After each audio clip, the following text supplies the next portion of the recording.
Greetings and bienvenue, Midnight Crew. Thank you for returning to this broadcast, and welcome to new viewers joining us for the first time. If you like a video, then feel free to subscribe. I would like to tell /x/ a story. This isn't a typical story of death and mutilation, but the story of how I'm slowly losing my conscious and unconscious mind. Back in October of 2013, I was diagnosed with acute promyelocytic leukemia. I was married to a beautiful bride with a fantastic career that I loved. The news came suddenly when huge blue and yellow bruises started appearing all over my body. One trip to the ER, and 20 minutes after having blood drawn, the doctors were certain. "You need to see a specialist. We'll arrange to have you transported upstate as soon as possible. We think it's leukemia." The words echoed through my mind, and I felt a piece of me die that day. With my weeping wife, shocked and terrified parents, and brother next to me, I had to be stronger for their sake. The only words I uttered: "When can I go back to work?" I was rushed over 200 miles away from my hometown by ambulance. I can remember the feeling of vomit slowly rising and falling through my throat as I laid in the back of the speeding emergency vehicle through winding roads in the pitch-black night, staring at the subtle red dome light illuminating the cab. We arrived in the early morning hours, still dark outside. I remember feeling the cold October air wisp through hair. I didn't realize that would be the last time I felt the air in months. I was terrified of needles, but through countless blood draws and antibiotic shots in my stomach, I learned to get over my phobia. "I'm stronger than this," I chanted in my head minute after minute every day. For the first 2 weeks, my room was filled with love and laughter. My wife hung our pictures around the room to give a sense of normalcy.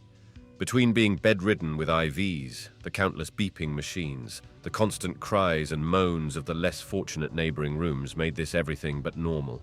Every night, my wife would sleep on the couch adjacent to my bed. I would be awoken every morning by the nurse at 3:30 for another round of shots and blood draws. While I was awake, the sight of my wife's long blonde hair cascading down her angelic face while she slept, tucked soundly next to my agony, was a comfort at first. After weeks of my sleepless nights, I started to hate her for it. Constant posts on social media, everyone comforting her. She loved the attention. November 4th, my brother's birthday celebration in my room. I could feel the burden I placed on him. Why did he have to be here when he could be out enjoying his special day with his fiancée? I hated myself. Slowly, my family and friends left. They had their life to live. Jobs to continue after all. Life doesn't stand still for the weak. My parents gave me a long hug goodbye with their best wishes. "We'll be back soon," they said, pushing back tears of regret and agony. My wife kissed me as many times as she could muster before we made the best love we could, given the IVs and constant interruptions. For the first night in 3 weeks, I wasn't alone in the darkness, unable to sleep. 3:30 rolled around, and I asked the nurse if there was anything they could give to make me sleep. After the doctor's orders, they filled my IV with liquid gold. I was out for 12 hours. The next night brought the same feeling of insomnia. "Is there anything you can give me to make me sleep?" Again, the liquid gold filled my veins, and I felt the sweet embrace of slumber creeping from the bottom of my feet, through my fingertips and into my chest.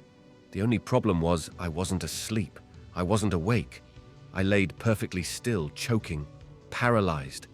I could hear the beeping machines and feel my chest rise and fall as I gasped for breath. I lay there still, eyes wide open. I was afraid to blink.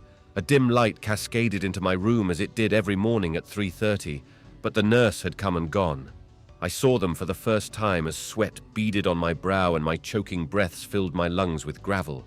4 tall, pure black figures in perfect formation, walking slowly, eerily through my empty room. They stopped, 2 at each side of my bed. I could smell the stench of death, the smell of a deer rotting on the side of the road with a hint of ammonia. Still terrified to shut my eyes, I stared to the ceiling for a sense of relief. I wasn't staring into the abyss, they were staring into me. All 4 with different facial features, but the same loose, pale grey skin, yellow and black teeth exposed, and empty, sunken eye sockets. When I first laid eyes on them, I tried everything I could to scream, "Have someone take this away!" Not a single whimper escaped my body as I heard the machines beeping louder and louder. On my right side, I felt the blankets shuffle, a cold body pressed against mine. Out of my peripheral vision, I could see 3. My heart pumped faster and harder than it ever had before. The machines behind me went into a frenzy. I felt her long black hair on my shoulder, a long, thin arm stretched across my chest with bony fingers stroking my back. The love for my wife and a feeling of comfort. I was free. I slipped into slumber. November 7th. I remembered as much as I could. The beautiful woman, the 2 hooded men, and the man with a wide-brimmed hat. The day came and went, 3:30. Is there anything you can give me to help me sleep? Paralyzed. Almost instantly the figures appeared next to my bed, 2 on each side. I looked at the long-haired, I assume, girl. The loose skin around her black teeth twisted into a smile. She loved me. I felt at peace. The same cascading light shined through my door. The nurse forgot to inject my antibiotic, idiot. My heart began to race. Who was I to think I could get over this phobia of needles so quickly? I heard the cap come off. The nurse lifted my shirt and the machines beeped furiously. I felt a tear well up in my right eye. Anxiety, depression. Why me? What did I do to deserve this? The hooded man on my right, with his face contorted in anguish, slowly put out his hand. The man was warm, his hands large and powerful. He wiped the tear from my face. My anxiety washed away. I slipped into slumber. November 12th. It had been 5 nights free of the watchers, free of the paralysis and the fear. The first snow of the season, I could hear the howling winds through the thick concrete cell which I was trapped in. Snow advisory. My wife was supposed to visit me today. I checked her social media account to see if she was okay, to have some inkling that my wife was safe. A post 4 minutes ago, a selfie of her outside of the hospital. "Checking on my husband, please send prayers," followed by dozens of likes and comments saying how strong she is. Typical. Before I was diagnosed, I heard she had been seeing someone on the side. This crushed me, but I had enough willpower to believe it wasn't true. We watched movies, some of our favorites. Mine, Silence of the Lambs, hers, every Disney movie ever made. She never kissed me. She stayed on the couch the entire day, glued to her iPhone. She spoke softly. "I want a divorce." Tears streamed down my face. My heart fell like the soft white snow. She deserved better than me, someone with strength and the health to provide. I asked her to stay for her safety. She laid on the couch with her back to me until 3:30. "I need something to help me sleep, please." Only one figure appeared tonight. Its breathing was a primal snort. This was the second man in a dark hood. His eyes were inflamed. His gaze was divided between her and I. He clutched the side rail of the bed with thick black veins bulging down his forearm. I felt he could have ripped me apart. I remembered my imminent divorce, the feelings of inadequacy, every mistake I had made during our marriage, the lack of intimacy, long hours at work, the shame of infidelity. I hated myself with the deepest breath I could. I opened my mouth to scream. The man shot his hand over my mouth and forced the back of my head into my pillow. I couldn't breathe. I couldn't speak. I couldn't scream. But he could. The silence was broken when he opened his wicked mouth and pierced the night with a sound I could only describe as a mix between a baritone Doberman's bark and the shrill of a banshee. I struggled in fear, thrashing my arms and my legs to get out of his grip. I awoke in a cold sweat. IV ripped out of my arm with blood strewn across the room. My wife had left. November 15th. My team of doctors stood at the foot of my bed. "Unfortunately, your body is not taking to the chemo treatments. We've done all we can and would like to let you go home and be comfortable. Who can we call? Right now, I just need something to help me sleep, please." The figures stood at attention like soldiers ready to do battle. The girl laid next to me as I cried more than I ever have before. The first hooded man slowly stroking my now bald head to no avail. The man with the inflamed eyes thrashing about, attempting to break everything in the room. He couldn't. He didn't exist in the world of reality. The man in the wide-brimmed hat slowly paced back and forth, took 2 pictures off of the wall like he knew what they represented. He showed them to me. One, my wife and I's first dance, the immense love we felt for each other that night. Laying next to me, the girl's abyssal black hair lit up into gold strands. Her hands became warm. The next picture was the last family photo my family and I took before I moved out. My father's arms wrapped around us with strength and warmth. I knew the man with strong hands. The man with the inflamed eyes left the room, and the man in the brimmed hat steadily sat on the couch next to the bed. He looked at me with his sunk-in eyes and pulled the hat from his head. He began to quietly weep.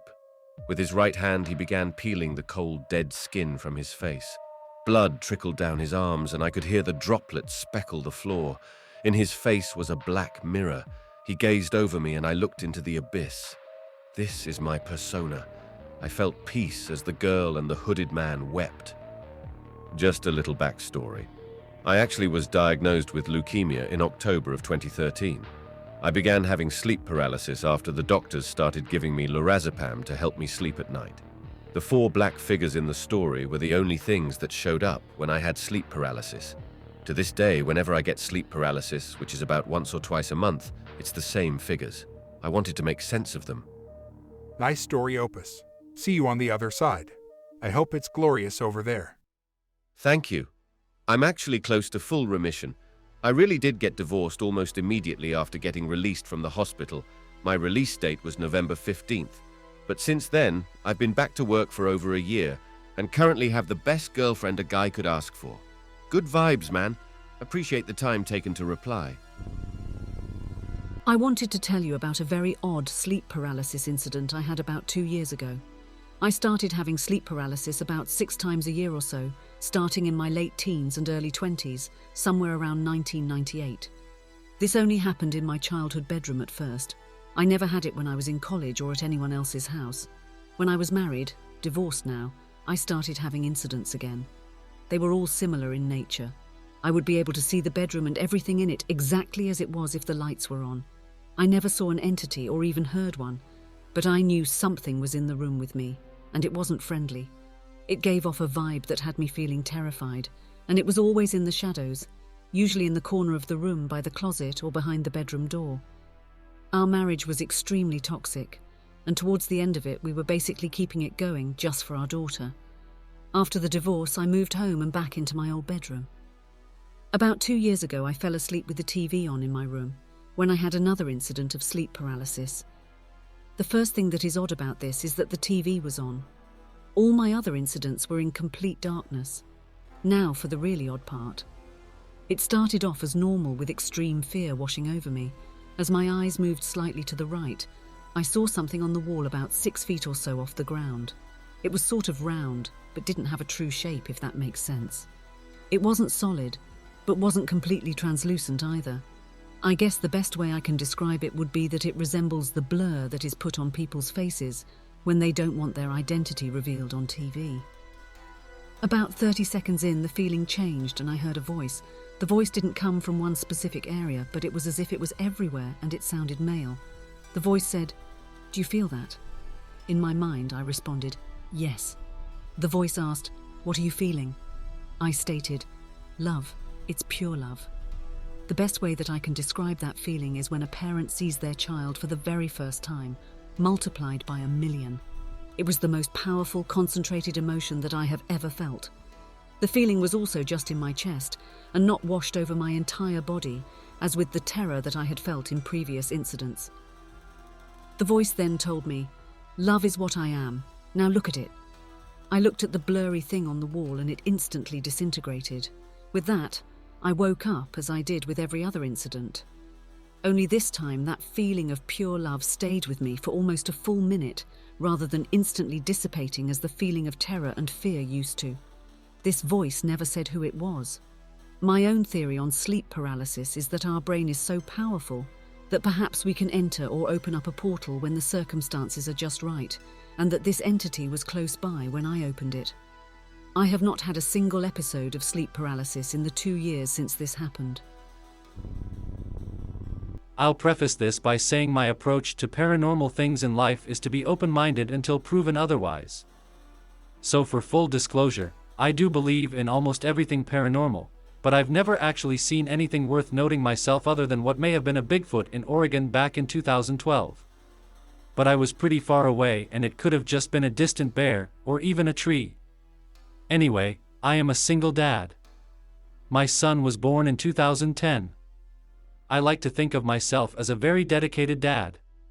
He's by far and away the best thing in my life ever, and as such, when he's involved, my memories are usually clearer and more profound. Since the first time he ever slept in a bed with me, I can recall odd things happening during sleep. And it's every time he sleeps in a bed with me.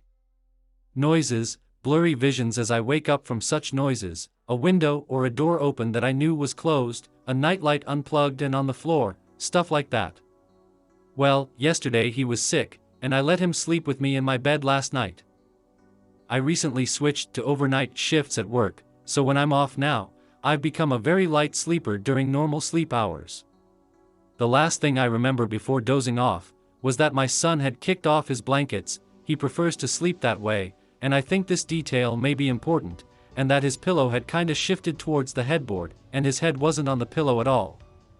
This morning, a little before 4 a.m., I awoke to a noise, only this time, I actually saw something.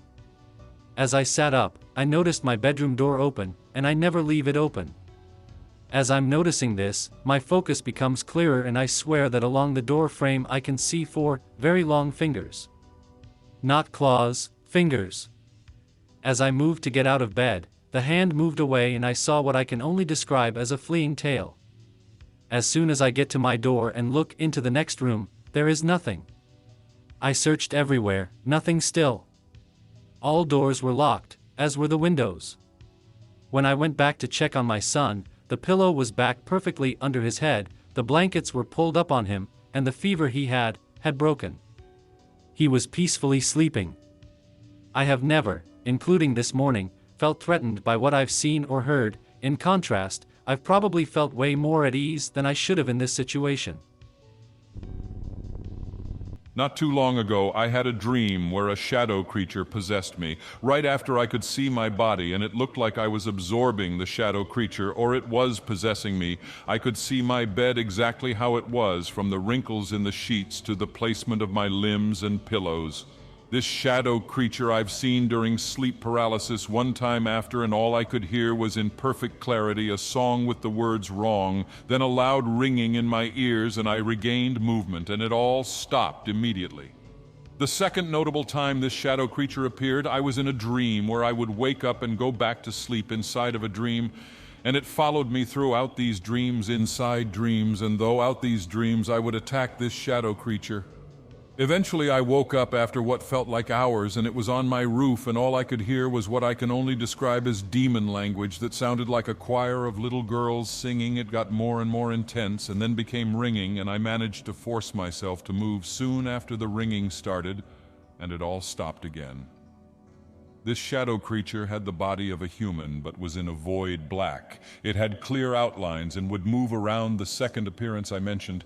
It had moved towards me with its head faced towards me, and in the dreams it would fight back. I was not afraid of it during its presence. I only felt dread after I had returned to waking consciousness. I was wondering if anyone could provide any insight into how I can prevent what I suspect to be a lesser demon from appearing again, or how I can properly fight it. Entities seen during sleep paralysis aren't demons. You may already know, but sleep paralysis is when you're awake but still dreaming, so you can see reality normally, but the dream you're having is kind of overlaid on top of reality. And the result can be quite scary. It's important to remember that it's just a dream. Sometimes just avoiding sleeping on your back can totally stop sleep paralysis. Put pillows beside you if you need to stop yourself rolling onto your back. That works for me. Things like poor diet and lack of sleep can cause sleep paralysis too. If you want to stop dreaming altogether, then smoking it will stop your dreams and sleep paralysis along with it, but you need to have it every day, something you understandably may not want to do. I was sleeping on my side both times. I never sleep on my back. And at the time I was smoking, I hadn't had any other dreams at the time or around it, as well as it's not limited to dreams or sleep paralysis. I've seen it following me around on 3 separate occasions, all after dark, but it always moves into well-lit areas, then I see it, then it moves out into the darkness. It also resembles the entities seen by some during astral projection. From what I've heard, they're scared of people. I also have seen sleep paralysis demons before, and it has a different feeling to it. If I could rationalize it as just regular sleep paralysis, it wouldn't be paranormal. I hope that you enjoyed tonight's broadcast. If you enjoyed tonight's story, then please subscribe to the channel as more green texts will appear daily. A new broadcast will appear when the clock strikes midnight Central Time.